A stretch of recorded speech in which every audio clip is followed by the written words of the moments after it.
Chat with Nobody Else's Auto. 7 o'clock Sunday evening, April the 18th. Time for Sunday night live chat. We are live on two formats, both Facebook. Get on with us, and we will get rolling here in just starting to jump on with us.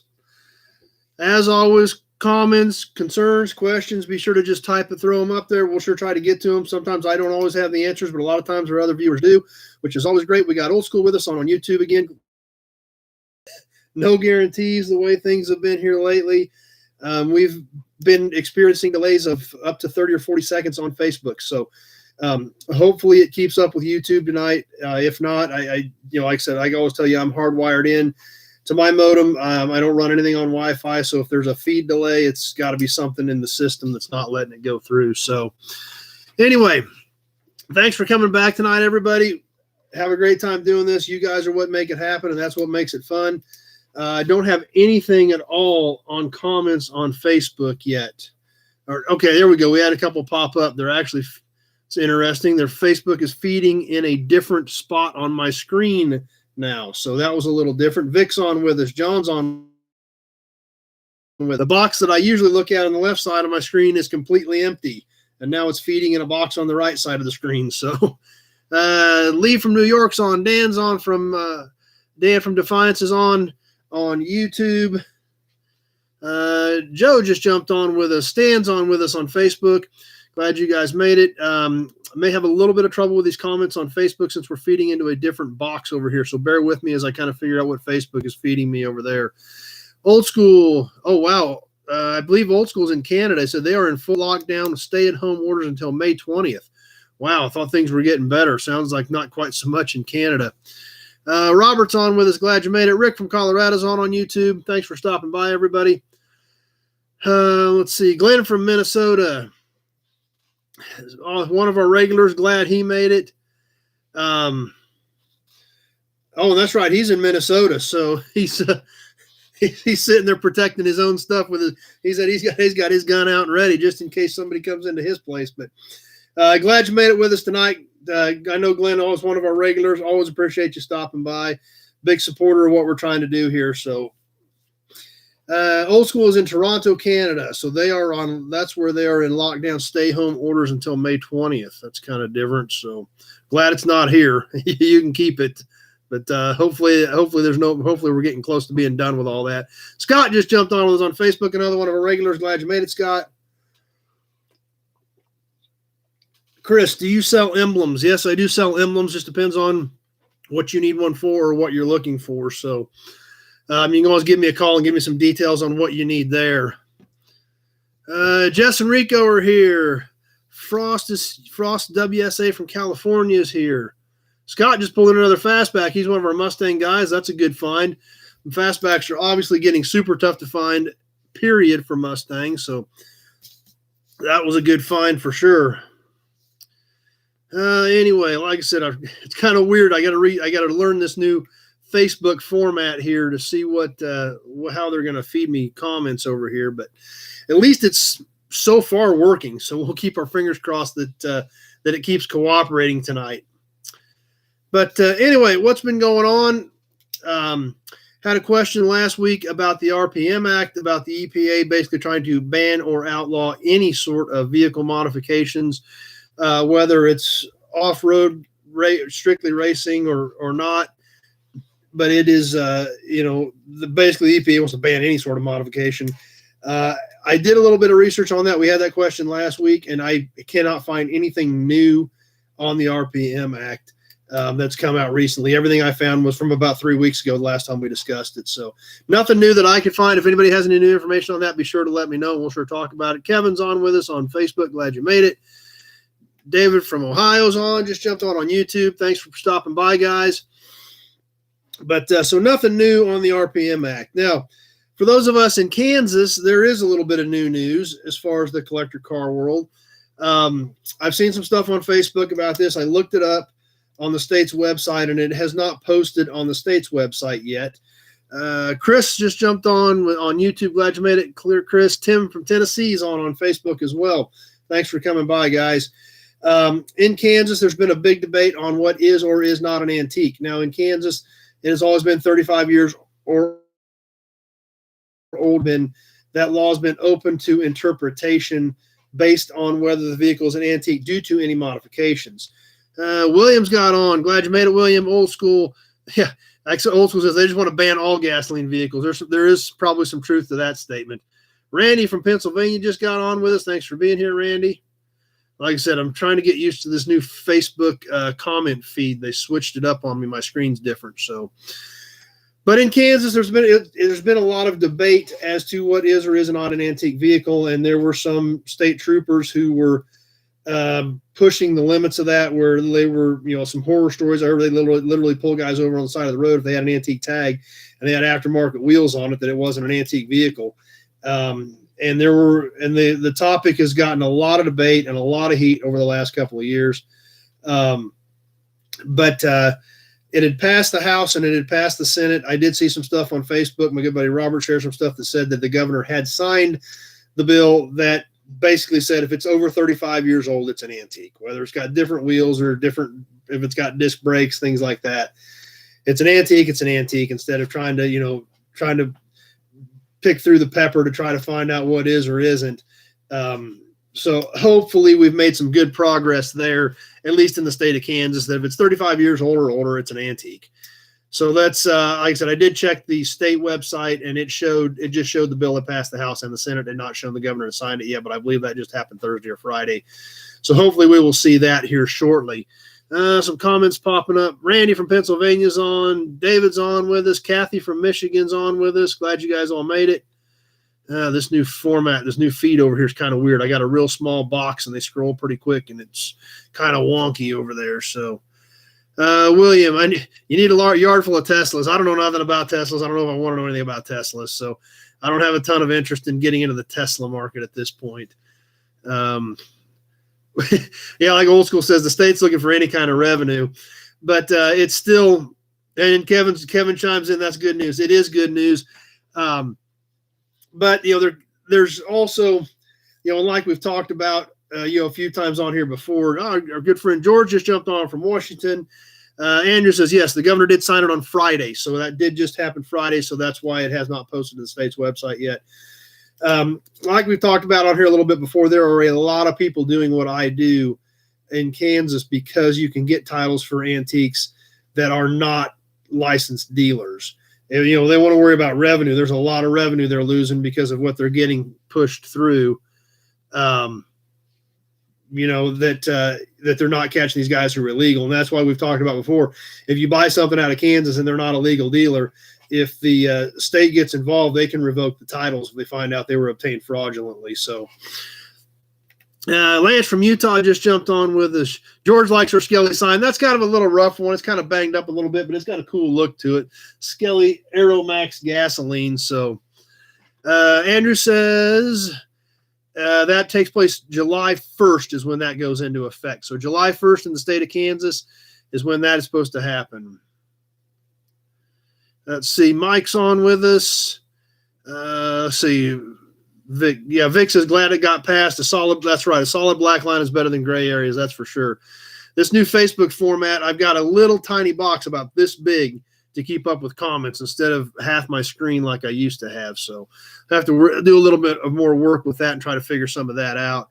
Let's see. Old school. How many vehicles can someone buy or sell per year? In the state of Kansas, 3 is what you can legally do. Once you hit your 4th vehicle in a 12-month window, you are considered a dealer by the state of Kansas. So that's where, that's how their laws are written here. Now, obviously, every state's different, but Dan says sounds like Ohio Patrol, anything for revenue. And like I said, and the thing about it that irritates me from my standpoint is, and we've got a great KHP out there, don't get me wrong, but the KHP is doing the VIN inspections for a lot of these guys that are illegal dealers. So, where are they losing revenue at when you're letting guys become dealers without being licensed in the state of Kansas or reporting anything? And then you get, and then you're going after somebody who's got aftermarket wheels on their car. So, Lance says that sounds like Utah too. So, let's see. Scott says 3, thought it was 9. In Kansas, it's 3. Obviously every state's different. Kansas is 3. Nick said, how far do I go to buy cars? Not very far typically, but just because I've got so much stuff to get around here, it's kind of crazy. But so that varies a little bit depending on what it is and where it is. But typically, most of my stuff comes from around here. But yeah, Scott, 3 is the limit in the state of Kansas. I don't remember if you're in Kansas or Oklahoma, but if you're in Kansas, once you hit 4, you're a dealer. Brian, good to see you at the Mats. Good to see me at the Mats Swap Meet. Yeah, I saw a bunch of you guys down there. It was great catching a lot of you and just having a chance to say hi. Unfortunately, the weather was not cooperative. We'll get into that a little bit more here a little bit later in the chat. Scott says, oops, yeah, you must be in Kansas. Yeah, once and they can run anything that went through under your name. Department of Revenue can run your name and boom, they know everything you've done. So that's where it's that's where it's going to get sticky if you don't have a dealer's license. Classics becoming an issue in Nevada. 25 years gets classic plates, no smog, 5,000 mile a year limit, but nobody checks. So Nevada's 25 years. Scott's in Topeka. Okay. So yep. If you once you do 4, you technically, according to the state of Kansas, they consider you a dealer. Let's see. Old School says they'll just get a family member to sell the vehicle. Well, actually, there's a few people that tried that. There was somebody somewhere down in Reno County about a year and a half ago that tried that. What the Department of Revenue does is they run everything in. If they catch somebody or they get onto somebody, they run everything under that last name in like a 2 or 3 county radius. Is how Kansas looks at it. So if they catch John Smith selling cars on the internet and he doesn't have a dealer's license, they run Smith. They look for any Smith in a 3 or 4 county radius that has obtained antique titles in the last 12 to 24 months. That's how they scan it. They run that report and then they dive down from there. And that's how they look for different family members doing it, because there was somebody in Reno County about a year and a half ago that's exactly what they did. They were doing them in 3 in their name, 3 in their wives' names, 3 in their kids' names, 3 in their brothers' names. And then that's how the state caught them. So there is ways for the state to trace all that as well. Brian finally got on live. Well, glad you made it live, Brian.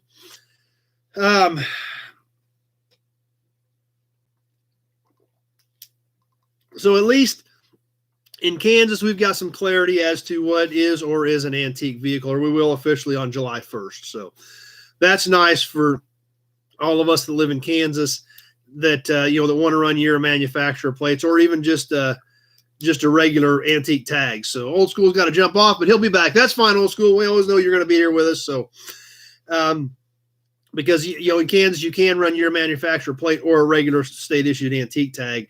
And, and it was either one. They didn't care if it was modified in any way, shape, or form that they decided wasn't going to consider it an antique, then that's what they can make an issue out of. So at least we've got that out of the way. Yes, I did see a few of you guys down there. It was great to say hi to some of you.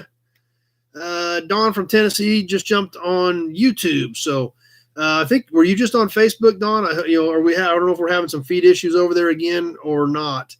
Because like I said, I haven't trusted a lot here over these last few weeks. When people are telling me that Facebook is 30 to 40 seconds behind YouTube, I kind of start to wonder. So hopefully it's still working for everybody. But went down to Ark City, Kansas to the MAD Swap Meet, the Mid-America Dragway Swap Meet. This was their second annual. We got down there Thursday afternoon. Let's see, Nick in Maryland, they get a permanent sticker for tags after 60 years old. So wow, that's I wonder if you had. So I don't know if it means you probably have to pay a fee every year. I'm sure still, but so that's kind of what 60 years. They got it in a different break at 60 years. Chris, do they revoke the title if you're caught selling more than 3 cars? That's where they've gotten into this, where they start running names of, last names, similar last names, because and this is where the Department of Revenue can get involved. And I asked I've dealt with it's Office of Special Investigations in Kansas for the Department of Revenue. And then my dealer rep, the gal that I deal with when I have questions about my dealer's license or how to do something or how to fill out a form, she actually does not work for dealer licensing. She works for the also Office of Special Investigations assigned to dealer licensing. So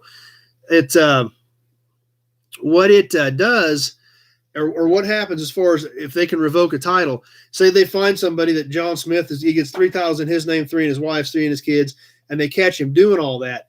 Then they deem that those titles were obtained fraudulently because he was using different names, although he was doing it. Anything the Department of Revenue deems is fraudulent, they can revoke it because they issue the title, so they have the power to revoke it if it was obtained fraudulently. So what happens is if somebody's caught, once you get past 3 vehicles and you're habitual and they figure that out, and there's guys I know guys in Kansas that have dozens of cars on eBay and no dealer's license. The state can come in, and I just asked this guy at the Department of Revenue. I said, what are you going to do? He said, obviously, we can fine them for every one. We can revoke the titles. And he said, if we decide there's enough dollars involved, and then he said, and we're the ones deciding if there's enough dollars involved, then we'll bring the Attorney General's office in to prosecute. So what they can do is say, well, you sold 455 Chevys last year. We looked up 155 Chevys on Meekum and Barrett Jackson, and the average median price for a 55 Chevy is $25,000. You sold 4 of them. You have $100,000 in unreported taxes. That's tax evasion. So that could get real interesting if you're doing more than 4 and it's not and you're not a dealer. So fines, title revocation, and then Attorney General's office to prosecute if they decide there's enough dollars involved. And if you say, well, these were project cars, only got $4,000 a piece out of them, the state's going to say, we don't care. You didn't tell us. We assume they were these other ones. So it's going to be interesting if they start pushing some of this stuff. Let's see. Nick says, no, in Maryland, you pay for one time for the sticker and you don't have to worry about it again if it's over 60 years old. Oh, wow. Vermont. Chris says in Vermont, they don't even title cars over 15 years old. Wow, that's kind of weird. That's something I've never run into or heard about. Let's see. A couple things on YouTube here.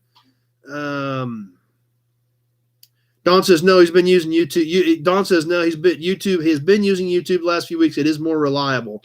So overall, it sounds like YouTube has been a little more stable than Facebook. We've got a decent crowd on Facebook still, so maybe Facebook is hanging in there a little bit better tonight. I do have a 58 Ford panel truck. I do have one in the yard. It's fairly rough, but there's still a lot of good pieces on it. So if you've got a list of what you need for your 58 Ford panel, Abel, just give me a shout. But anyway, in a nutshell, that's what's the state of Kansas, or how the state of Kansas is handling the title situation for non-dealers. I do know that about 2 months ago, and I think I mentioned this before, there was a Zoom meeting with all Kansas County treasurers to watch out for anybody bringing titles, doing regular antique titles on bills of sale, or in the treasurer's office on a regular basis, getting titles without a dealer number, to start paying attention to that and to make sure that they bring it to the county treasurer's attention anytime they do that. I know here in Barton County, where I live, the county treasurer has put into place that anybody that comes in with an antique to get an antique title with a bill of sale, that bill of sale cannot be processed without his initials on it, and he is reserving the right to inspect anything that he feels like he wants to look at, just for the simple fact that it's gotten out of hand around here. So it and there was, like I said, there was a Zoom meeting on that a couple months ago with all Kansas County treasurers to bring it up. Vic says, don't quit talking about it so we don't jinx the feed. Okay, we won't worry about it anymore. Hopefully it keeps working. Sounds good. Abel found us on Craigslist, so I do have a lot of ads on Craigslist in a lot of different markets as well. So anyway, that's what we're dealing with in Kansas on titles on antique vehicles. So fortunately for me, I'm a dealer. It doesn't matter. I can do whatever I want. But I have parameters I have to follow. I have sales reports. I have to keep track of my paperwork in case they ever want to see it, things like that. But that's what you have to do to be a licensed dealer. On top of insurance, bonds, fees, licenses, et cetera, et cetera, et cetera. That's that's why they want to track it all, and that's why it's becoming an issue. But anyway, back to the Ark City Swap Meet at Mid-America Dragway. This was their second annual. They did the first one last spring. We went down Thursday afternoon. It was a little bit wet then, and then it was definitely wet Friday morning. They had a decent turnout for like I said, it was their second year, and I know a lot of people didn't want to come Friday. They had a lot more people expected for Saturday, but unfortunately I had other things scheduled for Saturday, so I couldn't stay, but still did okay. I mean, like I said, still got to see some of you guys, got to say hi to some of you. Had a great time down there. The guys that run the swap meet and run the drag strip, great guys, super great to deal with. They wanted me to, in fact, they called me and asked if I was going to make sure I was going to be there so we could do some live feeds, which we did on Facebook and YouTube. Hopefully some of you guys caught some of that stuff.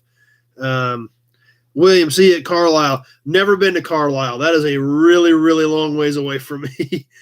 So I've never been to Carlisle. Don't have any plans of catching any Carlisles anytime in the near future, because that is a really, really long haul for me. So at this point, no. But like I said, overall, it wasn't bad. I bought a ton of fenders. I guess I bought more fenders than anything. That was kind of weird. I bought a bunch of new old stock Chevy fenders.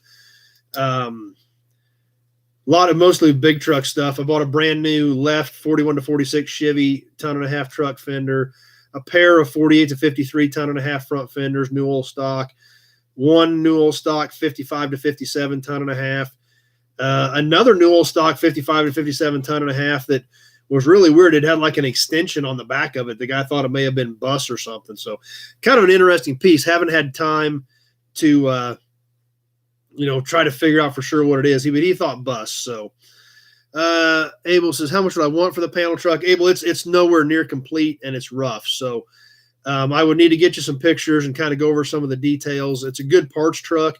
If you're looking for a project, it would be pretty ambitious. So, we can go over some of those details after you give me a shout either later tonight or give me a shout in the morning. Be happy to talk to you about it.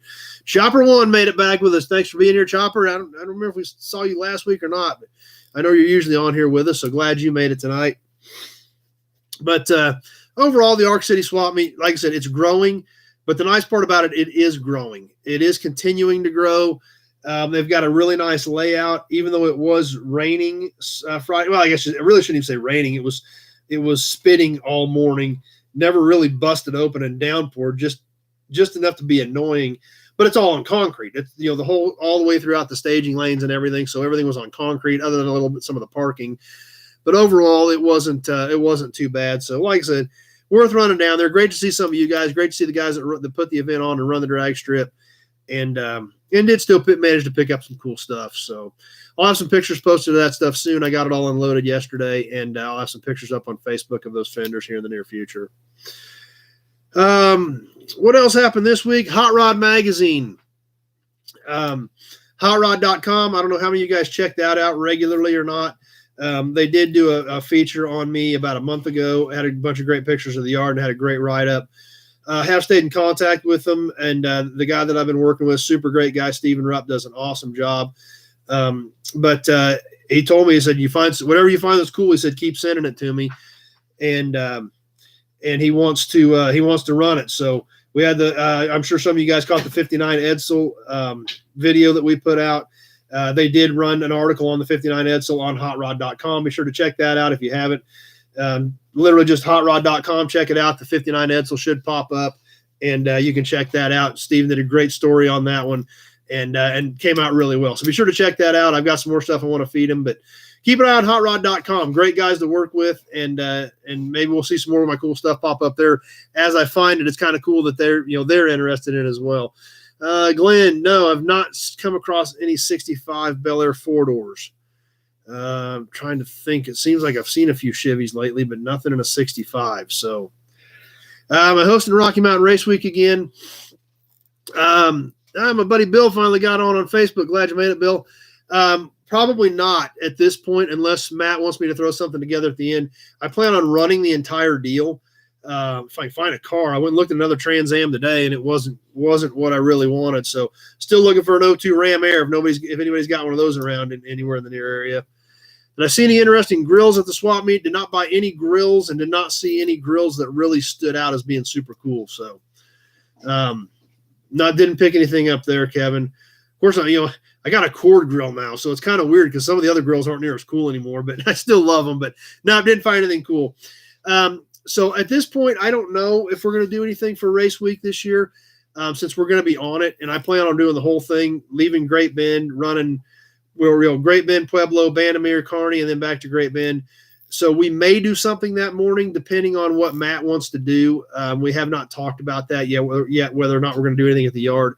But we may do something out there, or at least let some of those guys come by or figure something out. But planning on doing the whole thing. Sponsored a class this year, and super excited about it. I just got to find a Trans Am. I really want to take a Trans Am, or I really want an 02 Ram Air Trans Am. It's not like I'm out of Trans Ams by any means, but it's a great excuse to buy another Trans Am, though. So, as if any of us really need an excuse to buy another car, it's a great excuse to buy another one. So I'm going to go with that. What else is going on in the world? Auction this weekend, Branson, Missouri auction, a smaller one. Joe from Florida just got on with us. Glad you made it, Joe, on Facebook. Looked at a little bit of the results from Branson. Didn't look like they had a really huge docket for a 2-day sale. Looked like they had a decent docket. A lot of really nice, looked like driver stuff. Didn't see a lot of really earth-shattering, big, huge cars. The numbers that I saw looked, reasonable for what I was seeing. They did seem to have quite a few cars that didn't sell.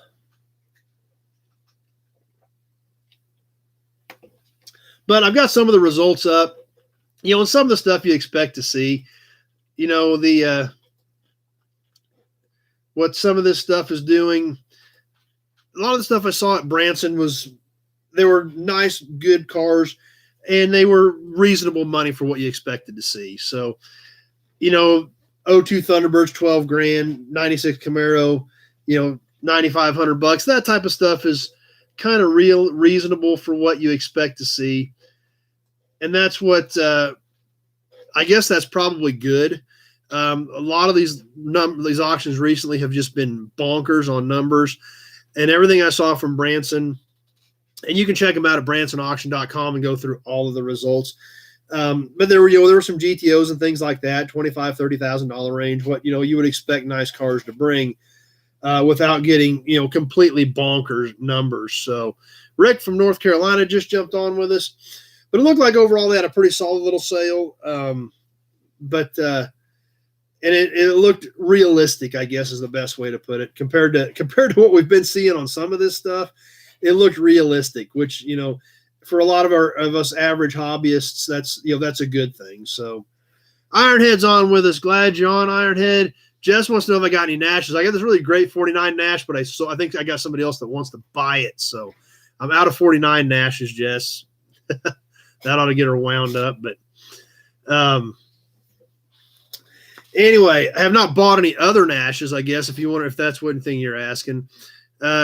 Chopper one G-body taillights. I mean, about every G-body had a different taillight, so it depends on which one you want.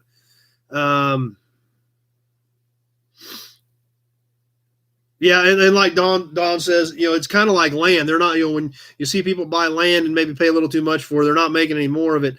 And that does kind of go along with a lot of the cars that, a lot of us mess with. What's out there is out there. They're not making any more of them. So something else to think about. Choppers, 80 Malibu. I actually literally pulled a set of those out tonight and shot them to put them on eBay.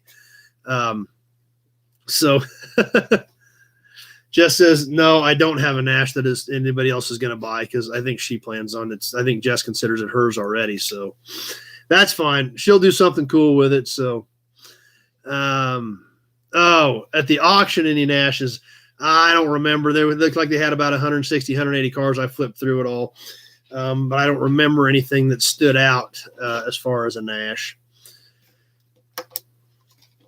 But anyway, so like I said, at least the numbers looked realistic when, from what I saw when I skimmed the list.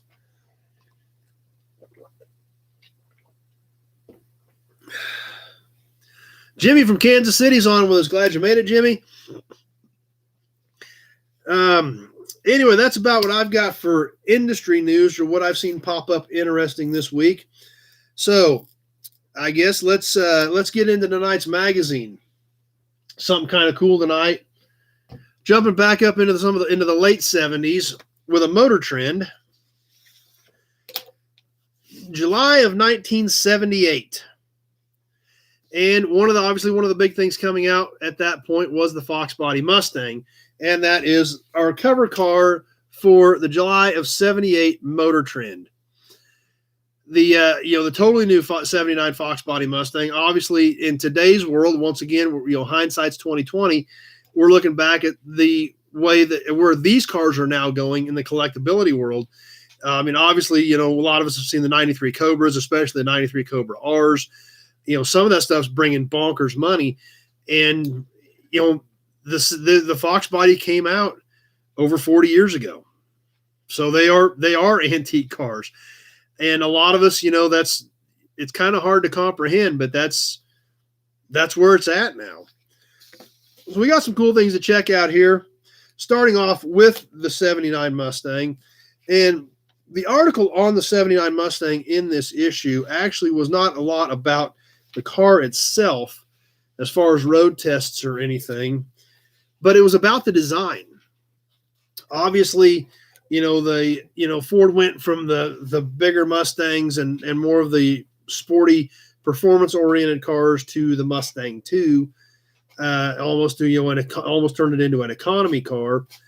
So, in '79, when the new Fox body came out, they really had to, really needed to shake some stuff up. Rick, do you have transport service you work with to ship a car from here? I've got a lady who is a broker. She runs some of her own trucks, and she's also a licensed broker. I send everybody to Kathy. She does a great job. She does charge you a brokerage fee, but what she does for that brokerage fee is she will help find somebody. She tries,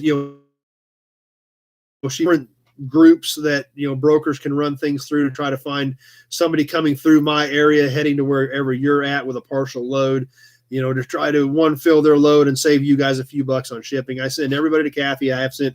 She's the only person I've sent anybody to for probably 12 years. Not everybody uses her, but one thing about when I send somebody to Kathy, what she does for a brokerage fee obviously is helps line somebody up, but she also checks the credentials of the hauler. And she also does things like make sure they have insurance, which is kind of crazy to think about. But there are an awful lot of hot shots out there, just like a lot of the guys in Kansas who are illegal dealers. There are a lot of hot shots out there buying a 3-car slant and a 1-ton dually, and they are a transporter, but they don't have insurance and they don't have licenses and things like that. So she checks all that to make sure that whoever she's helping line you up to ship your vehicle with is somebody who is legitimate and licensed and insured. Because obviously, if DOT pulls them over in the middle of nowhere at 2:00 in the morning because they've got a taillight out and they don't have insurance, your car's sitting on the side of the road in the middle of nowhere until they get insurance, or if they don't have insurance, maybe get it out of impound and things like that. So pretty big deal to think about on shipping vehicles is making sure you have somebody who is licensed and insured to haul your stuff. So, but anyway, back to the '79 Mustang. The article on this one was entitled "Sketchpad to Reality: The Making of a Third Generation." So, and it was pretty interesting when we looked, as we get into this, we'll flip the page here and we'll look at some of the drawings that they had. And not only is it interesting to look at the drawings, it's interesting to look at these drawings and then check out some of the similarities. That's when I was looking at these last night, I was like, that kind of looks like something that came a couple years later. So we'll check some of these out. But Sketchpad to Reality on the '79 Fox body Mustang. And as we flip the page here and look at some of these artists' renderings, Dave, 65 F100 from Michigan, glad you made it tonight, Dave. I know you're one of our regulars trying to get on here with us. Here's some of the sketches they had printed of the '79 Mustang. Now, to me, I don't know about all of you guys, but that looks an awful lot like what became a third-generation F-body to me, where they had a little longer nose and it looks like a little lower roof line. Saw a lot of similarities there. That almost reminded me of a Pantera for some reason. But there again, we're looking back with 2020 hindsight, which is what makes this so cool. And obviously this one here looks very similar to what we saw. So there again, I thought that was pretty cool. eBay page, nobody else's auto is the user ID. Just very simple, no spaces, no apostrophes. Nobody else's auto is the user ID on eBay. Then we flipped to the other page where they had another sketch over here. To me, this looks like the Shelby Omnis or whatever those were that Mopar had in the mid 80s. So with that type of nose and things like that. So found that stuff kind of interesting that, but there again, that's what's so cool about doing this. We're looking at it with 2020 hindsight of what we know did happen after the July of 78 issue of Motor Trend came out in 80, 81, 82, 83, 84, things like that. So that's what's cool. But when I looked at these sketches, I was like, man, that looks familiar and that looks familiar, but it's all totally different stuff that we saw later on. That Guy's Garage, any early Maverick, 1970? No, the earliest Maverick I have is a 73. So nothing in a real early Maverick. Classic Ride Society from Fort Worth got on with us. Glad you made it. Have not had any comments fed on Facebook in almost 10 minutes, which is very, very odd. So we may have a feed issue on Facebook. Because typically we don't go that far without any comments. So if you're commenting on Facebook, I'm not ignoring you. I am not seeing anything. So what else did we have? Oh, this next article is kind of interesting. I kind of got a kick out of this one too. Remember, this is July of 78, looking at, what's coming out for 79. I thought this article was pretty cool. Let's see. Dan says he's fixed a lot of Fox bodies from guys who thought they were race car drivers and banged them up. So, yep, that happened. Of course, back then, when they put a 302 in them, it was, at least something with a little life in them back in the day. So, and then obviously by the late 80s, the 5 liters, they were getting to be fairly quick little cars. So, but the next article I thought was really neat. It's a Cadillac. And this article was on the Seville diesel. Yep, the old GM diesel. I thought this was kind of neat. It's definitely something kind of different. But the Seville diesel, when they put the Oldsmobile diesel in the Cadillac. Let's see. Okay, Don gave us a testing message. It did come through, and we did just get another one. So I don't know if this one from Nate. Yeah, Glenn's here. Glenn said they're still there. Nate, he's hanging out. Was working on his car for race week, so we're going to see you here soon, Nate. Can't wait to hang out with you guys. As you well know, it's one of the most awesome things out there to ever do. So tons of great people on it. Glad you're working on your stuff. I just need to find a car that I want to bring and get a few things done to it before June. So Classic Ride Society. Oh, that's right. Pate is this weekend too. Thanks for bringing that up, Classic Ride Society. I did not have that in my notes. Pate, the big Pate Texas swap meet is this weekend, Thursday, Friday, and Saturday. So thanks for throwing that up there, Classic Ride, because I had forgotten to put that in my notes. So let's see. Vic says those early Mustangs they call them Pinto Mustangs. Well, there's a little truth to that, actually, probably. So Bill says he's still there. So, okay, Facebook does appear to be working. So, but anyway, the Seville diesel, obviously, GM came out with the diesel based on the Oldsmobile engine, and it gave us some specifications on the Cadillac Seville diesel. They did a road test on the Cadillac Seville diesel.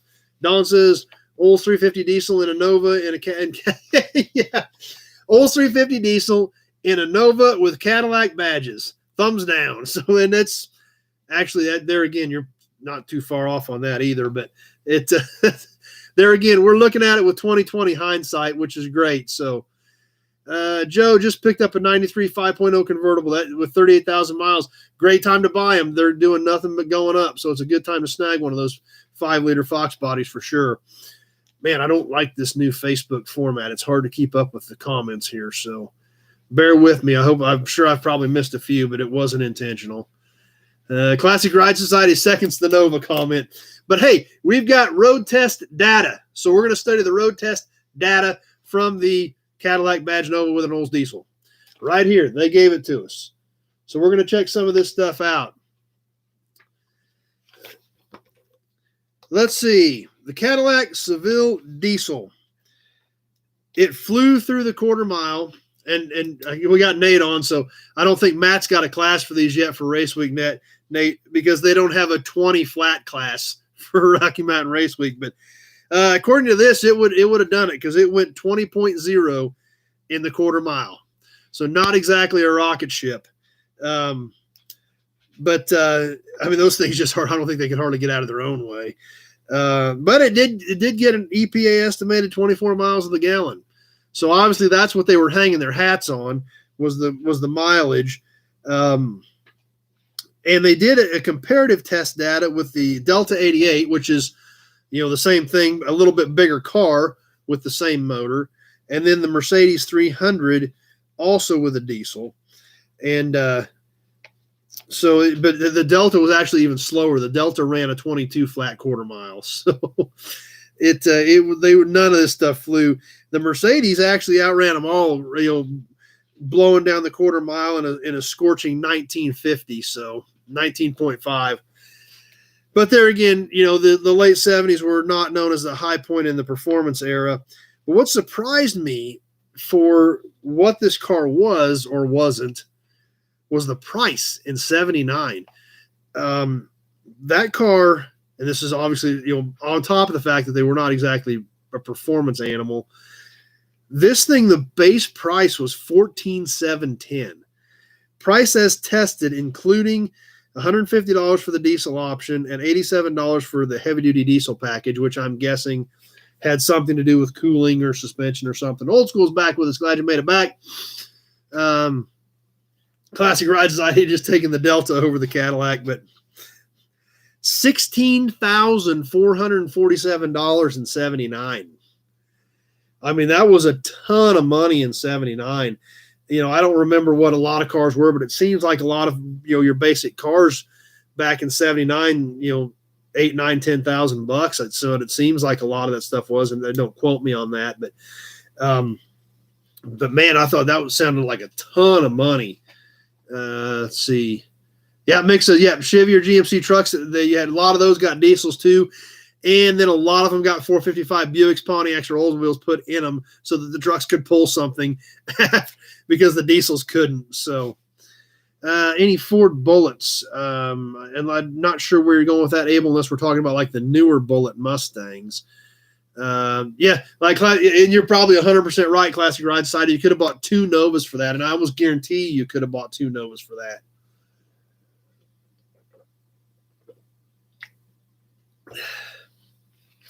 But there again, we're looking back with 2020 hindsight, and that's what makes these magazines so much fun. And I think that's why you guys enjoy them, at least, because I get a lot of you guys love doing the magazines, and that's having fun.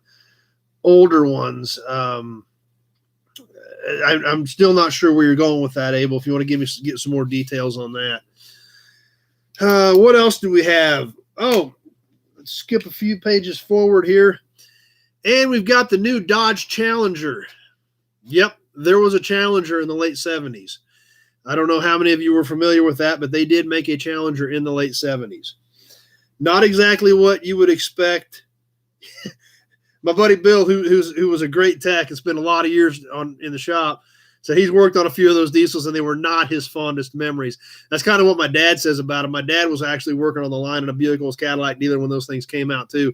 He kind of had the same opinion of them. Old Broncos, no old Broncos at all. In fact, I don't think I've got any Broncos at all right now, period.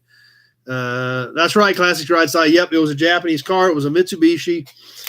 And here it says the space race takes on new proportions, the new Dodge Challenger. So they were as small, I'm sure it was part of the Mitsubishi alliance that Chrysler had. They were trying to make – or not necessarily make, they were basically buying them and rebadging them, fuel-efficient cars, but trying to make them sporty, giving them sporty names, hence the Mustang 2, the second-generation Dodge Challenger, things like that. Yeah, Mitsubishi Challenger, that's a little better way to put it. Old School says, Haggerty just put out a video, a Bronco video today. I have not seen that, so if you're a Bronco fan, you might want to check that out. Classic Ride said he found one of those in a junkyard last year. I've actually got some parts that in my eBay stack that I'm going to put on eBay here shortly that is for one of those Challengers to see if there's anybody out there actually fixing one. But that's essentially what they were. They were a Mitsubishi, a small fuel-efficient coupe that they were trying to make sporty and putting a cool name on them. We do have some test data on the Challenger as well, just like we did on the Diesel Seville. So, yeah, and that's right. Chris brought up another good point. The Plymouth Sapporo, the same thing. Just different badges for different to sell them at the Plymouth dealerships. 54 Ford V8 motors. I don't have any 54 cars with motors. I'd have to see if I had any 54 trucks with a motor in it. I don't remember. I'd have to double check that and see. 80, yeah, and Old School brought up another good point. I do remember those cars very well. I'm very familiar with them. The 87 Chevy Nova, basically a Toyota Corolla with Chevy badges on it, and they badged it as a Nova. But the Dodge Challenger, in 79, not exactly a rocket ship either. Faster than the Seville diesel, but not by much. It ran a 1940 at 69 miles an hour and a quarter mile. So literally all they were trying to do was do anything to make it sound sporty and make it sound like something. So definitely not a rocket ship. And here again, here's our price comparison to look at. The base price on the Challenger was $57.61. So if the base price on a Nova was in the same area, might have been able to get 3 Novas for what the Seville would cost you with a diesel. But but there again, something to think about when you put it into those perspectives. That's where we were at in 79. So, but at least things started turning around by the late 80s. But in the late 70s, early 80s, it was not real popular. Ever heard of a dually Bronco? I don't think I've ever seen a dually Bronco. I'm sure some people have probably made them. I don't know if there was ever a factory one. I've never seen or heard of one. All right. The guys that picked up the 69 Bonneville got home safely. That's great. I had these crazy guys. This dude calls me and he's like, I'm coming to get that Bonneville. He wrecked his car. He had a rusted out brake line that went on him when he was driving it. Needed a front clip. I sent him some pictures of a 69 Bonneville. He's like, dude, I'm just going to come get it. It's like, that's fine. So he said, he called me last week, said, we're coming this weekend from West Virginia. They pulled out of West Virginia at about 5 o'clock Friday night. He brought some buddies with him. They team drove it. They pulled in about 9:30 Saturday morning. We loaded them up. They flipped around and headed back.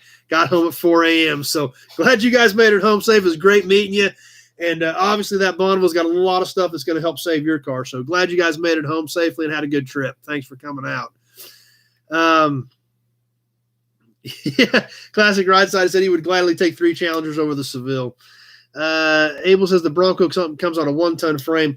Yeah, I don't know that they ever made a factory one, and I haven't seen one. So, Kevin, mile per gallon on the diesel Seville. We did hit that when we were back there. I think it was 24 is what they had it rated at.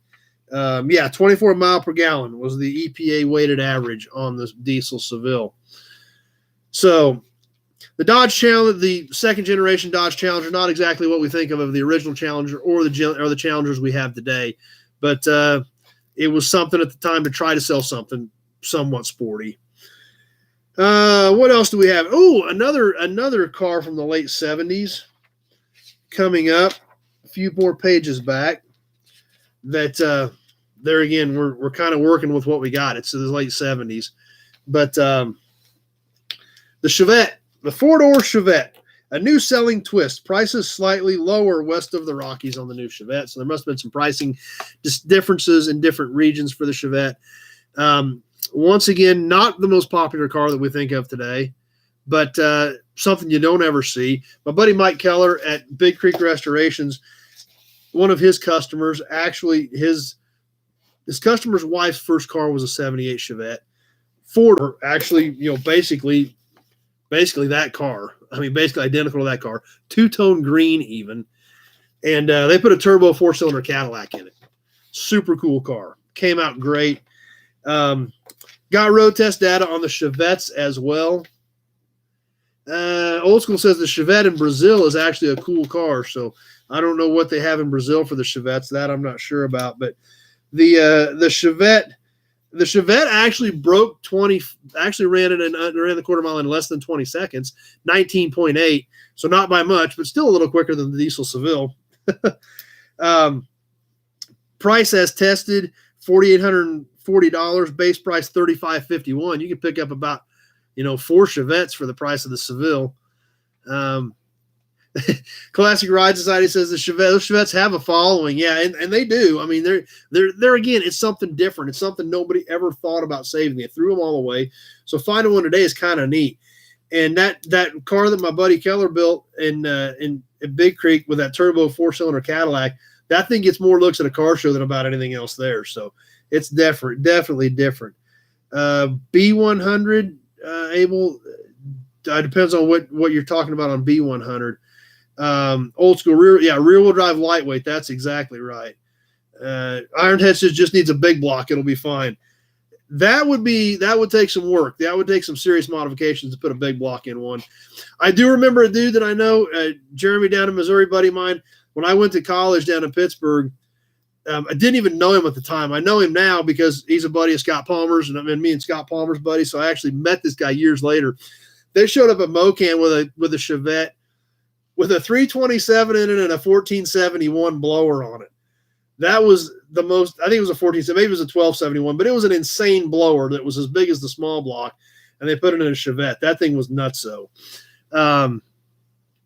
Chris says the first Chevette had no back seat, cardboard interior panels, and was called the Scooter. That's about as plain and as cheap as you can get. So, the Classic Ride Side, I've seen them with small blocks. Yeah, and that's pretty common. I mean, like I said, they are light. They're definitely light. There ain't much to them. So you put a little power into them, you can make something happen. That's for sure. Ours must have been fast. Yeah, it was interesting. Let's see. Scott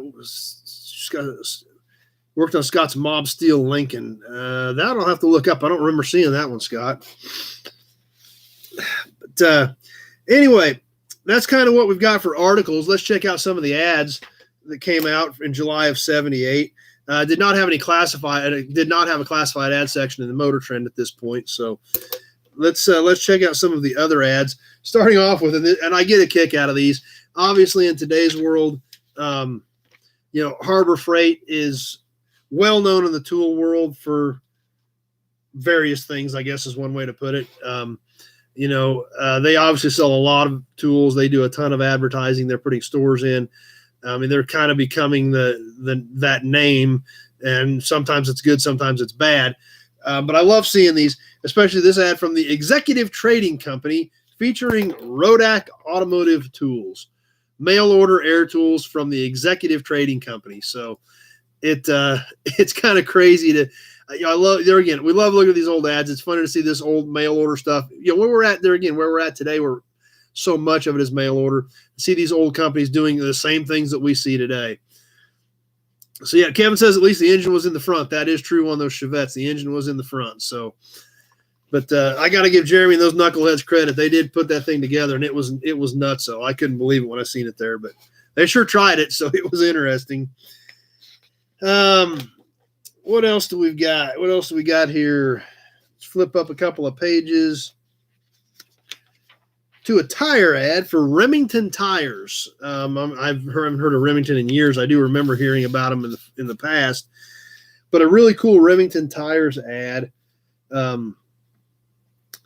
with a black and white ad, but a Z28 and then a step side Chevy square body in the ad, obviously showing off white letter tires, trying to, really give, a performance type image to Remington tires. So nobody's got tougher customers than Remington, so they put some stuff with some, as much muscle as you could get at that time in their ad. Vic says, quick look shows 79 Mustangs listed in the $4,500 to $5,200 range. So, and there again, those early Fox bodies, not near as popular as the late 80s, early 90s. But there again, finding good ones is tough. So, just like our viewer that just mentioned, he picked up a 93 with 38,000 miles. My personal opinion is if you like those cars, now is the time to buy them because they are not getting any cheaper. So, and they're getting harder to find. Remington made electric clippers and tires, says Old School. Not sure if that was the same company, actually. I hadn't thought of that, but, kind of doubt it, but you never know. Look at Crosley. They made cars and radios and refrigerators, so could have been. Shoot, who knows? Let's see what else we got. This next ad was really cool. Actually, real quick, I didn't even have this one written down. We're definitely going to look at it real quick. I don't know how I missed this. We talked about it a little bit ago. The Plymouth Sapporo. There she is. 2-page full-color ad for the Plymouth Sapporo. And, basically the same thing as the Challenger. So, yeah, 65 F100 and shotguns. Shoot, maybe, I don't know. Maybe it was the same company. I don't know. I kind of doubt it, but you never know. Let's see.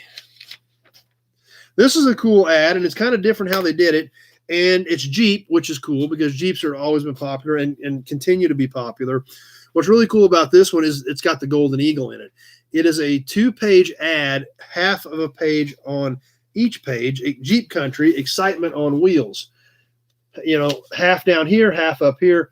The Jeep Golden Eagle truck down there, really cool looking trucks. Plus the actual Renegade with the stripe package on it and the Cherokee Chief. So, there again, late 70s Jeep stuff, tough to find, very hard to find original unmodified Jeep stuff. So seeing these ads showing this stuff in their natural state, I guess, I thought was pretty cool. Something you really don't see and don't see very much of anymore at all. So let's see. Scott just found an 8350 Capri. Yeah. And there again, the Mercury Capri, the Fox body version, Mercury version, something kind of different. Let's see. And here we get to the ad for the Challenger. Yeah, Old School, the Cherokee Comanches are cool and rare. Any of that late 70s Jeep stuff, I think it's great. They had great stripe packages. They had great names, and none of it survived because it all got modified for river runners and things like that. So that's why I love seeing that old Jeep stuff. So here's another. This is a 1-page color ad for the Challenger. Obviously, they had a full article in there, so they apparently did decide to buy an ad, as well as with Sapporo. So our buddy Maddie's on. Mike Maddie had a Sapporo, spent more time in the shop, and it spent so much time in the shop, he traded it off while it was sitting in the shop on the lift. So I guess that tells us a little bit about the Challengers and the Plymouth Sapporos of that era. Couple more ads we want to catch here, and then we will get into raffle trivia in new inventory. This one was another Mopar ad. Mopar spent a little money in this issue of Motor Trend. And there again, this is kind of neat. Shuttle Diplomacy. The Dodge Diplomat Station Wagon. Thought that was a great ad. Obviously, wagons are super hot and super popular, although these are not the most popular wagon out there yet.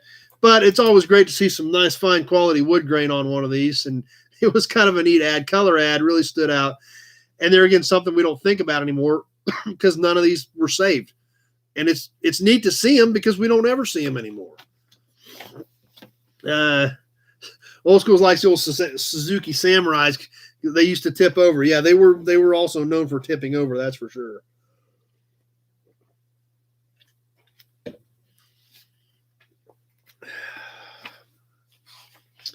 Okay, let's skip back here a couple more pages. This one I thought was really cool. It's a little bit smaller ad. It may be a little tougher for you guys to see, but it was so neat. I had to show it to you.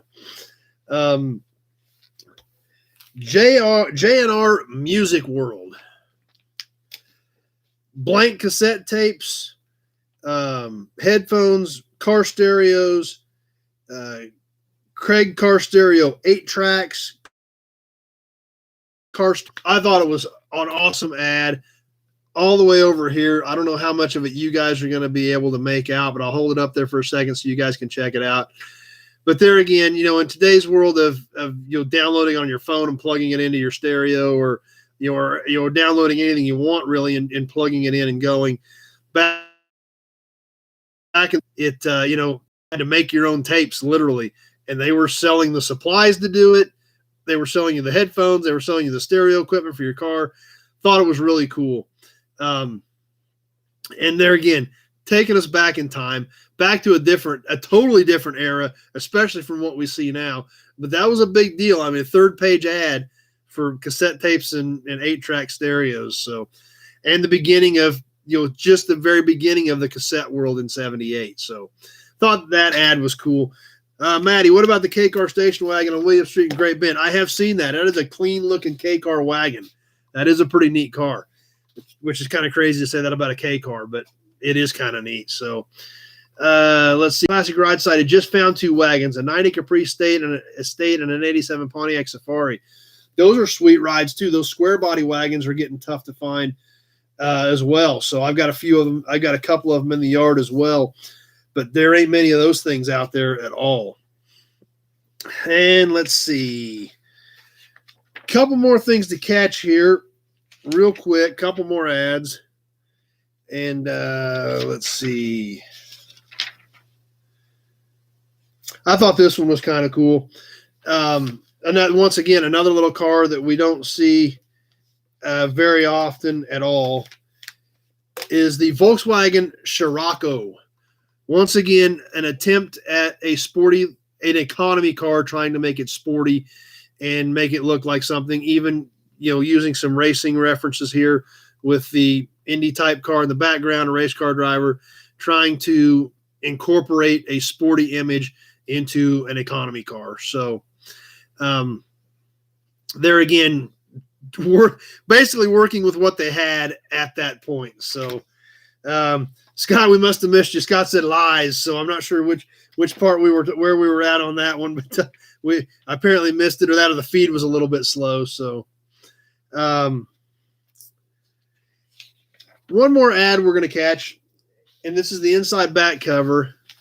65 F100's got a bail. That's fine, but glad you at least made it for part of the show tonight. Thanks for stopping by. Monroe Shocks. It's the inside cover, full color ad. And their tagline: "You didn't settle for an ordinary look. Why settle for an ordinary ride?" And oh yeah, because I said the K-Car wagon was cool. And I can't disagree with that, Scott. It's just neat to see a K-Car anymore. So, but Monroe Shocks, you didn't settle for an ordinary look. Why settle for an ordinary ride? And they show a super cool, super awesome Dodge custom van. So I thought the van was great. Vans are starting to get popular again. They're so neat. Saw a great one at World of Wheels with a ship motif on it. I guess, in fact, I got some pictures of that I need to post on the Facebook page, on the Nobody's Show page on Facebook. So I thought that was a great ad with, Monroe, targeting the custom audience with their advertising. That's right, Chris. The CB was a huge deal in the 70s as well. And a lot of cars even used them as a factory option. That's all completely true. I've had cars that had factory CBs in them. So that was a huge deal back in that day.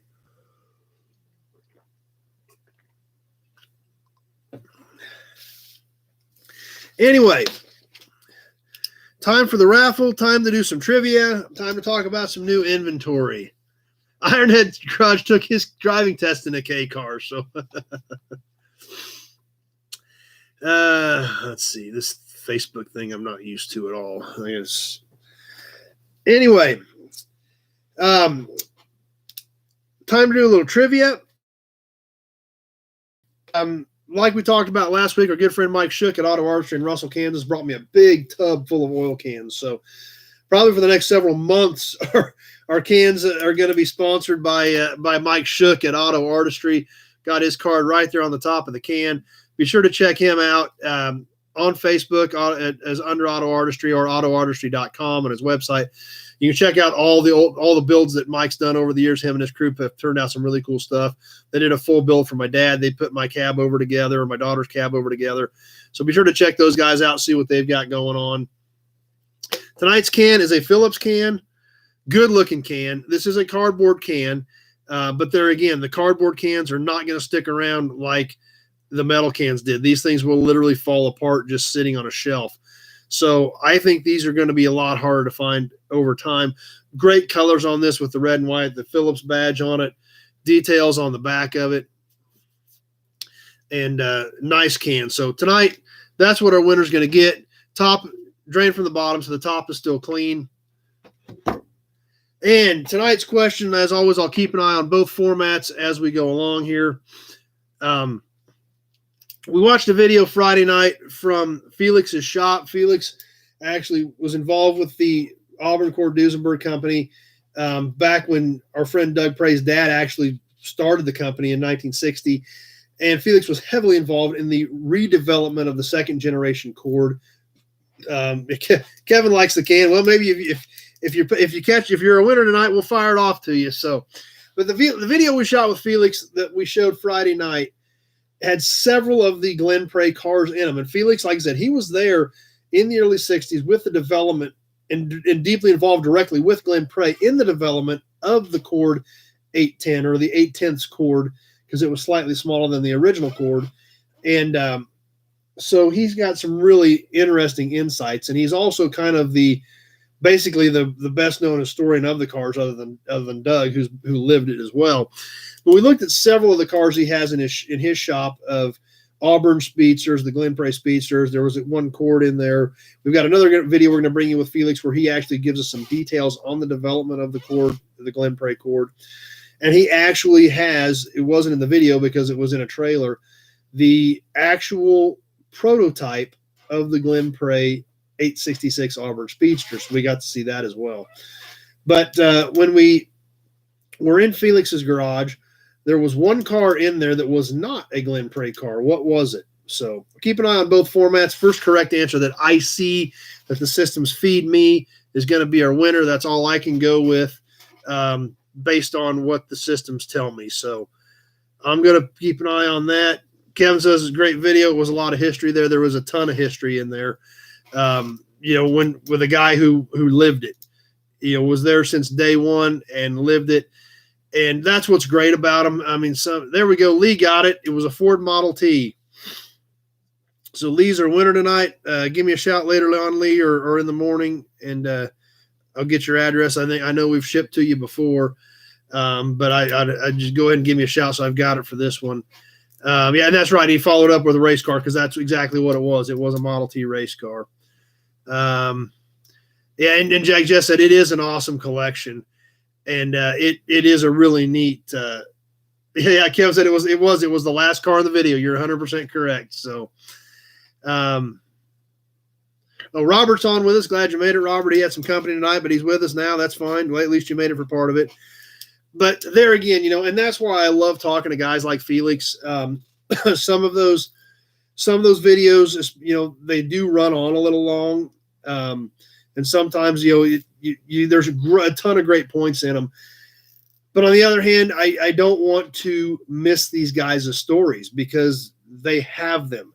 They were there. They need to be recorded. They need to be out there. They need to be documented. And and there's a lot of this stuff is in books. There's some books about Glen Prey, and a lot of it's in there. But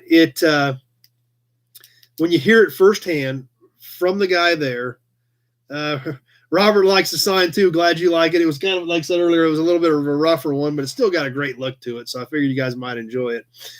But to hear it, you can read it in a book. You can read the stories in a book all day long.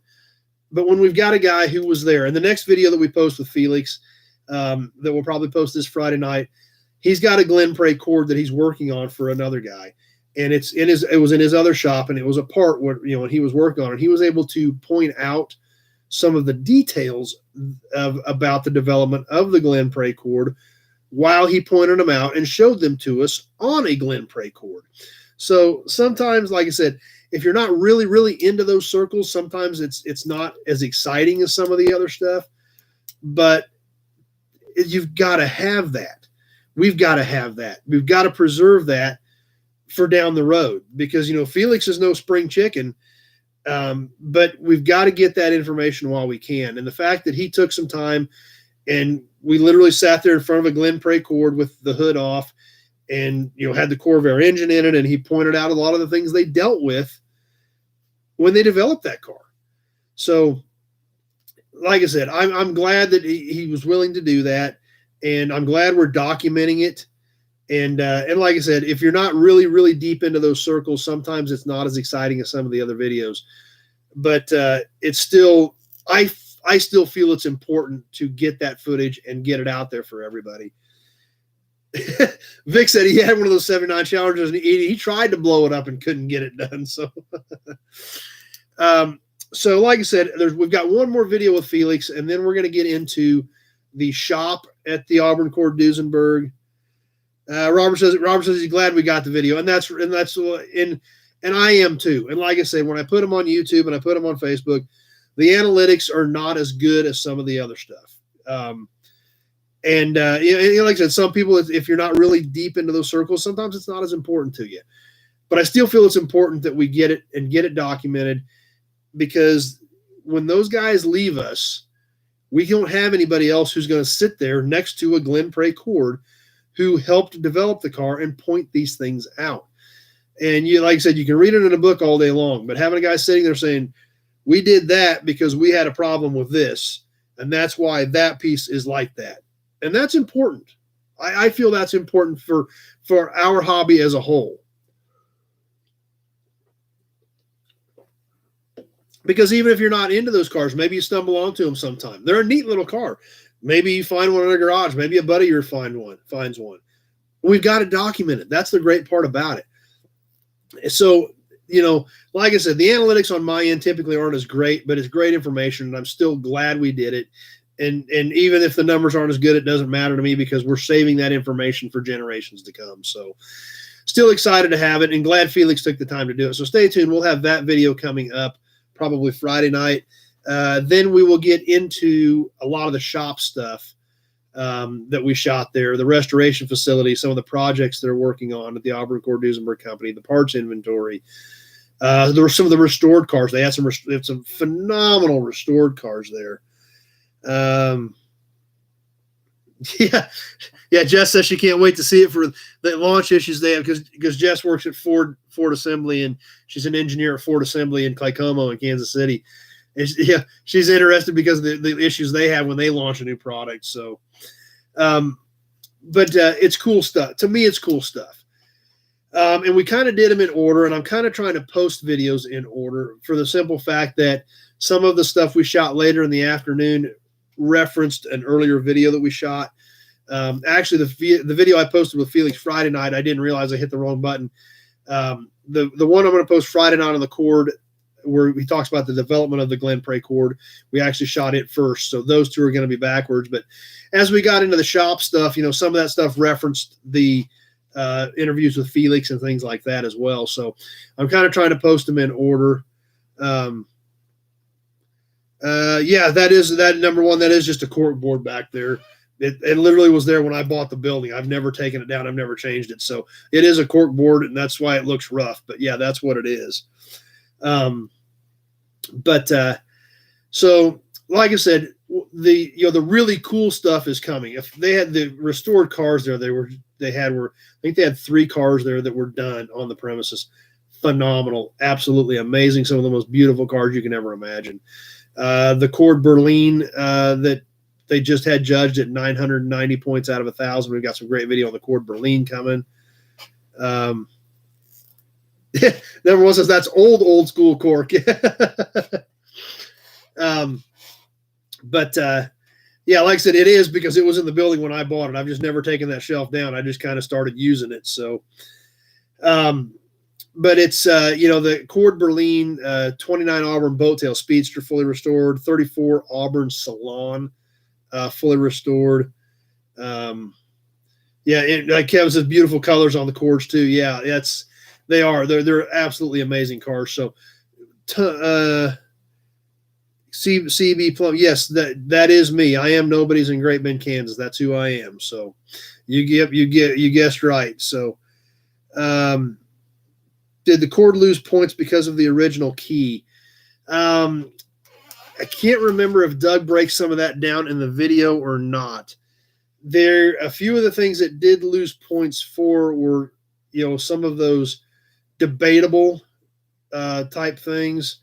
And that's the thing. And anybody that does a Concours restoration, you get it, nobody was there when that car rolled off the assembly line. They are always subject to debate. And perfection, and this is the best way I can put it, perfection is perception. If you get one judge who doesn't like a bolt, it's going to be wrong. If you get one judge who doesn't like a strap or doesn't like the way something is positioned, it's going to be wrong. I know there was an issue with cords, and I can't remember if this was an issue with the Berlin or not. But when they did the heads on cords, if you caught Toy Tuesday last week, we had a head from a cord. They are prone to rot out. They do reproduce cord heads. And and I think this was one of the issues on the Berlin, and they have corrected it according to that judge. There was a maker's mark on the head. So when they reproduced or we started recasting those heads, because they are a flathead cylinder head, they had that maker's mark in the casting, just like according to the documentation that they had, and they're the factory, it had a maker's mark. So I believe that was one of the things they lost points on the Berlin, is the judge said it should not have had a maker's mark. So they took the heads off and ground the maker's mark off and refinished the heads. So hopefully to get a few of those points back. But there again, multiple cords have been located, and they do have multiple original heads with maker's marks on them. So who was standing there when that Berlin rolled off the assembly line to know if those heads did or did not have maker's marks on them? And as all of us in the old car hobby know, a lot of that stuff back in the day got what was sitting in the parts bin when it rolled by. It's not like today where every single thing is, keyed to a VIN. Back then, car was coming down the line, they reached over the parts bin, whatever was there is what went on that car or truck. And we see that all the time. And that's why you get into these, I call it perfection is perception, because one guy may say it's wrong, one guy may say it's right, and who is right, who knows? Because unless somebody has pictures of that car when it rolled off the assembly line, and I doubt it, there ain't going to be many, who knows? Number one says like the Russian judge. Yep, that's and that's what you're up against. One guy says it's right, one guy says it's not. Who is or who isn't right?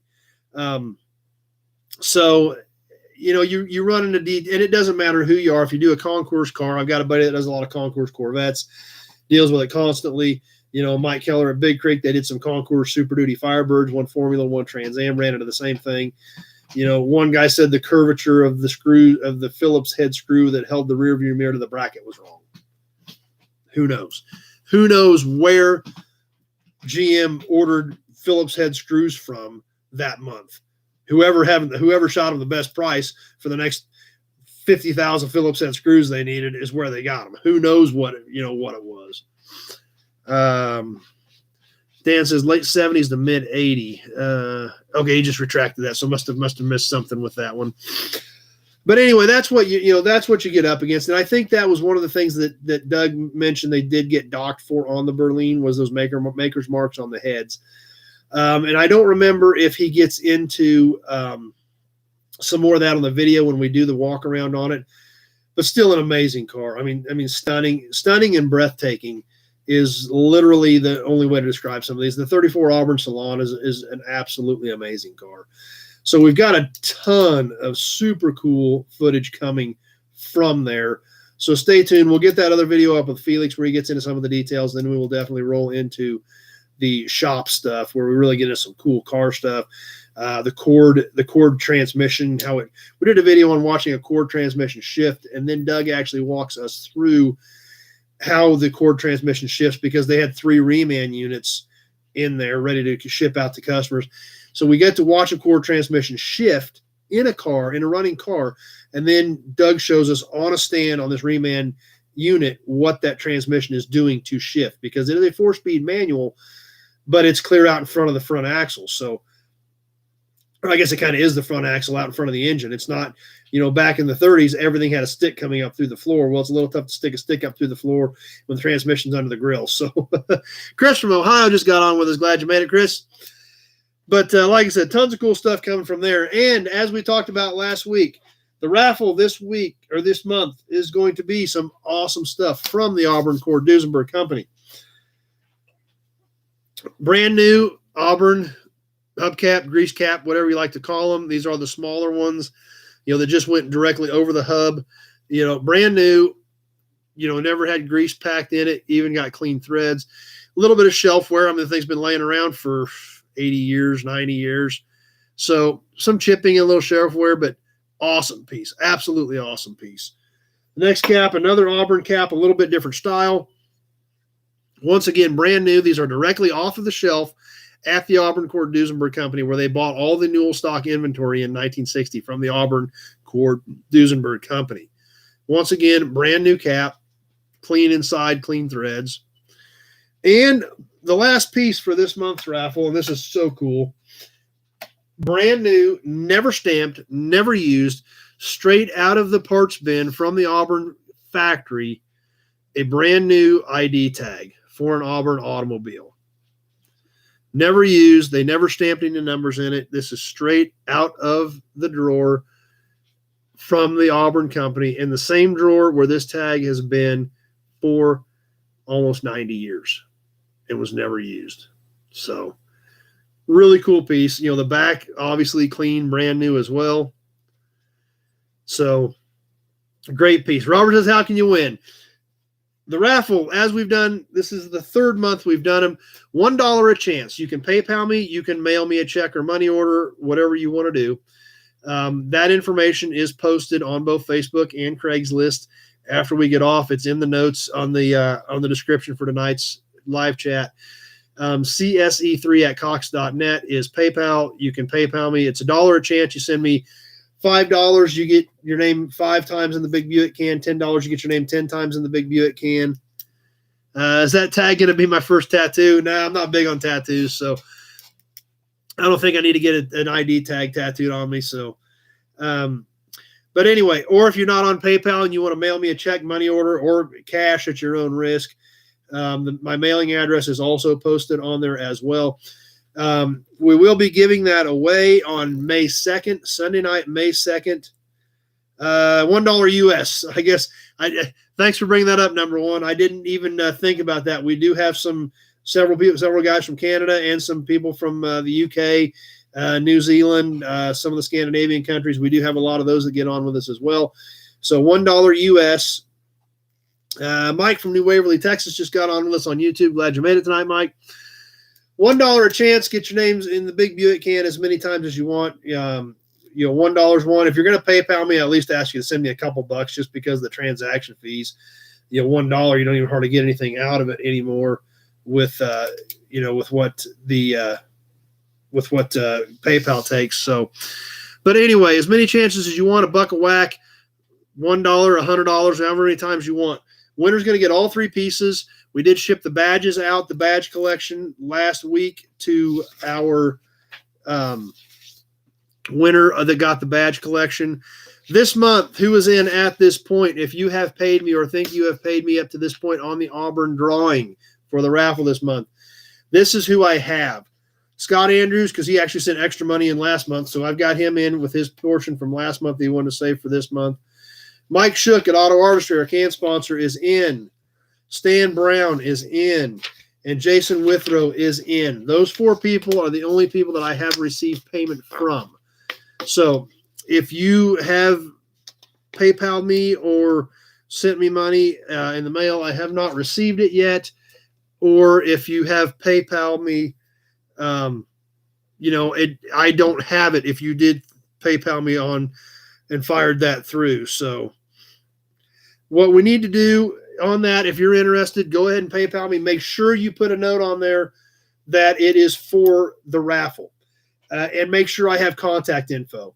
Last month's winner just had an email address, and then I emailed him and didn't hear back. Well, he was out of town for a couple of days and didn't have access to email. He was on a camping trip. So make sure I've got contact info, at least an email, but better is a phone number, and you can also put a mailing address in there if you want as well. So, make sure you mark that it is for the raffle, and make sure you have your info on there, so I've got something to work with. So anyway, that's who I've got in so far. If you want to get in, you still got 2 weeks left before we give it away. I think 2 weeks. Yep, 2 weeks before we give it away. So if you want to mail it, you need to get it in the mail sooner rather than later. Kevin's on Facebook. Glad you made it, Kevin. But if make sure if you want to mail it, get in the mail. PayPal, obviously, I will take up until noon on Sunday the 2nd. We'll draw for these, give them away on Sunday the 2nd, and announce the new raffle for May. So anyway, let's see. New inventory. Once again, it's been bananas busy. What did I pick up this week? I did pick up the 79 Camaro that we did the video, the as found video, the buried as found video the other night. I did get that car picked up this week. I did get a little bit of rain on it. It's almost starting to look like a car again. So we do need to get you a good walk around video on that now that it's out. Now the cork board's not going, number one. I don't want to have to take it down off the wall. So you're just going to have to deal with the Auburn pieces if you win, the awesome Auburn pieces for your memorabilia collection. So I got the 79 Camaro picked up. Picked up something I've actually never had that is this much intact. I've had a lot of 34, 35 Chevys trucks, but the 34, 35 Chevy truck was still a wooden structured cab. So almost every one of them that I have ever bought over the years comes in a pile. You know, the wood rots out, all the sheet metal's in a pile on the frame. You've got a cowl and a front clip and a pile of cab parts. This is just a chassis cab. It is not a pickup. It was 1.5 tons. There's no bed on it. So it's just the cab, front clip, and frame, but it is intact, amazingly enough. The wood is definitely not in good shape, but it is an intact pickup. So an intact truck. I've got to get you a video on that. Great looking truck. Super cool truck. Can't wait to show you guys that. Did pick up a 63 Impala this week, just a 4-door. And then today I picked up a 79 F-150, just a regular cab 2-wheel drive long bed. But there again, those 70s Ford pickups are getting tough to find. So had the opportunity, so drug that one in. Definitely got to be getting you some video on that. And a bunch of parts for those trucks too. I think I got 3 more doors and 3 extra hoods. Those are all stacked in the back of that pickup. So we'll get you some content on that as well. The 59 International 4-wheel drive, if you didn't catch the video, it should be at its new home in Pennsylvania right now. I believe it's headed to Butler, Pennsylvania. Carl and his wife Vicky came out last week and picked up the old 59 International 4-wheel drive and headed back to Pennsylvania with it. Great to meet them. Glad they made it out and had a good time with them. So going to be kind of cool that truck's going to be back on the road, and Carl's excited about it and excited to get rolling on it. So put up a short video about when he was here. So if you haven't caught that, you can check out the old International on its way back to Pennsylvania. This week, new videos. I've got to get some of this new inventory shot. One new video that I do have shot on new inventory, I'm definitely going to get you. I'll probably try to get it tomorrow night. 1939 Chevy pickup and a 1956 Plymouth. I do have that video shot. I'll probably try to get that up. Anybody in northern Tennessee need a 72 F100 long bed? Robert must have one in Tennessee. So if you're in Tennessee looking for a 72 Ford, Robert's got one in northern Tennessee if you're out in that neck of the woods. But I've got a few other things shot. Obviously, we talked about doing the other video with Felix and the development of the cord of the Glen Prey cord for Friday night. I've got a couple of other backup videos if the weather goes bad on me, but I've got to get some of this new inventory shot. The 79 Camaro I haven't shot, the 35 Chevy truck, the 63 Impala. I've got a few more 63 Chevys coming in with that. I may do those when they get here. The 79 F-150. The 39 Chrysler. The 39 Chrysler is such an awesome car. I've got to get you a video on that. The 59 Edsel, we haven't done a good walk around on that car since I got it drug in. So got to get some of this stuff shot to give you guys a better look at some of this stuff. So Robert says his Mustang went through a flood, so the pickup's got to go to fix the Mustang. Well, and that happens. I mean, we're all up against that on projects at some point in time.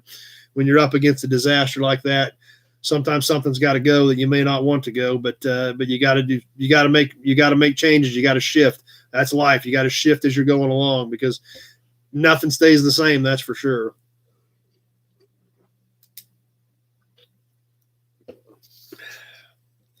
So that's what we've got coming up. So we'll get the 39 Chevy pickup and the 56 Plymouth video up tomorrow night. Tuesday night for Toy Tuesday, something else I did yesterday that I didn't mention in the news, toy show in Hays, Kansas. We did catch that. My daughter and I ran up to that Saturday morning, and we did pick up some really cool toys. Didn't buy a ton, but bought a few really quality pieces that I'm really super excited about. So be sure to jump on with us on Toy Tuesday, live Tuesday night on YouTube. To check out some of the pieces we got there at the toy show in Hays, Kansas. Had a great time. Had a great turnout. A lot of vendors, went really well. They typically have one in the spring. Last year it got canceled. They moved it to November. We missed November because it was the same weekend as Meekum, Kansas City. So we didn't want to miss this one since we had the opportunity. So my daughter and I ran up to that yesterday morning, picked up some awesome pieces. So we'll show you those on Toy Tuesday. Try to get some of this other new inventory shot for Wednesday night, and then of course the Felix video on Friday night. So, excuse me, Chris just picked up a '73 Camaro. That's always good. That small back window stuff's getting tough to find for sure. Anyway, that's about what I've got for tonight. As always, thanks for coming by, hanging out, everybody. I really super appreciate it. Like I said, it's all you guys that jump on here. All your involvement is what makes this thing what it is. I'm the lucky one that gets to sit here and hang out with you all every week, but you guys are what makes it happen, and that's what makes it fun. So, Lee, give me a shout. We'll get this can out to you this week. Like I said, be sure to get your chances in for the Auburn raffle. Like I said, this is some awesome stuff. Robert says he loves what I do. So, well, like I said, I appreciate that. And I do appreciate the support, and I do catch a lot of your guys' comments. There's just no way to keep up with them all. Facebook, YouTube, Instagram. There's just so many platforms and so many comments. There's no possible way to keep up with them all. Our buddy Mike Shook just got on with us. We already gave your can away, Mike. So Chris says good show. Kevin says good show. Thanks to you guys. Brian says thanks for the show. Better than anything on TV. I don't know if I'm quite that good. So that's right, Mike. We did give one of your cans away, so we did talk about you. None of it was any good. We did talk about you. So now just told everybody to go check out the cool stuff you guys crank out at Auto Artistry. So if you find Canadian car parts in the raffle, is the raffle Canadian dollars? No, because the Canadian dollars don't do me any good, number one. So thanks for all the support, everybody. Like I said, tons and tons of support coming in, and thanks, but it's not thanks to me. It's thanks to all of you guys. Vic says, I try to keep up with the comments on the lives, Vic, but the comments when I post pictures and post stuff on Facebook and things like that. Mike says that's okay. Any press is good, even if we're saying bad things about him. Ironhead, I don't have you in on the raffle, but I keep up with the comments on the lives. But when I post pictures and post things on Facebook, and when I post videos, it's very difficult with all the people that are making comments on or asking questions. There's just no way to keep up. And like Facebook, I'm no expert at it by any means, but I get a lot of requests from people to help them with their Facebook page. So at this point, and I try to keep some of that under control, but at this point, I'm an administrator on 7 different Facebook pages that are fairly active pages. So as far as, I do get notifications. When I go into that email account for Facebook, there's page after page of them. There's, usually 15, 20, 25 notifications a day. Sorting through them all is impossible. That's why I always tell anybody, if you got a question about parts or a vehicle, just give me a call. It's the only way I'm going to have a chance to talk to you. So, there's no way to keep up with all of those comments on YouTube and Facebook and Instagram and try to follow all that and keep up with it. So that's why my phone number's out there. Give me a shout if you got any questions, but I do appreciate your support. And I do catch a lot of them, and I do see them, and it does make me feel good that you guys enjoy what I do. It's fun for me. But I got to have you guys here to make it work. And that's what makes it fun, is your guys' involvement. And it's great because I don't always have the answers, and I've got all of you guys to rely on who do help other viewers with your answers. So, and that's what makes it work. So as always, thanks for watching. I'll keep an eye on comments for the next few seconds here as we get ready to wrap up. They're not doing the Canadians any favors with the exchange rate either. So, and I've heard that's not good at all right now. So, But anyway, as always, thanks for watching, everybody. It means a lot that you guys spend, I mean, literally now for as long as we're going, and we're going long because of you guys. I feel bad like I'm taking up your whole Sunday evening, but it's going long because of your guys' involvement, your guys' interaction, your guys' engagement, your guys' comments, and your guys' willingness to help other people on the chat that have questions that I don't have answers for. So that's why it's going longer, I guess. But that's fine because we're having fun. So as always, thanks for watching, everybody. I'm going to go ahead and get ready to wrap this thing up.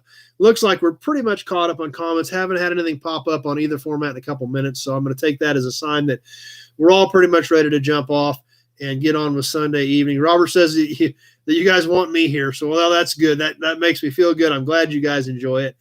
I don't think we do it that I do anything that special. What we do here is special, but it's special because of you, not because of me. So, well, my buddy BJ says it's because I bring everybody together. Well, yeah, but that's just me sitting here talking into the computer in front of a webcam. But anyway, appreciate it. I really do. I'm going to sign off. Be sure to stay tuned. Be sure to check out the new inventory tomorrow night. Be sure to jump on with us Toy Tuesday to check out the cool stuff we got at the Hayes Toy Show in Hayes, Kansas yesterday. And hopefully some more new inventory Wednesday night if I get time to get some shot. Classic Ride Society will be shooting video at Pate. So if you want to check out what's going on in Pate this weekend, Classic Ride Society should have some stuff up this weekend or first of next week on the Pate swap meet. So anyway, that'll do it for me tonight. Thanks for watching, everybody. I super appreciate it. Hope to see you back here next Sunday night. Be sure to check out the videos coming up this week. Got any questions about vehicles or parts, give me a call. That number is on the page. If you got friends that have questions, be sure they give me a call, and I'll be sure they're happy to have a chat with them, see if we got anything here that can help them out with their project. So thanks for watching, everybody. It means a lot that you guys keep coming back every week. We're having a great time, and I have a lot of fun hanging out with you guys. So stay tuned. Hope to see you Tuesday night on Toy Tuesday for the super cool finds we got yesterday. And definitely hope to see you all back here next Sunday night for Sunday Night Live Chat. Thanks for watching, everybody. We will see you soon.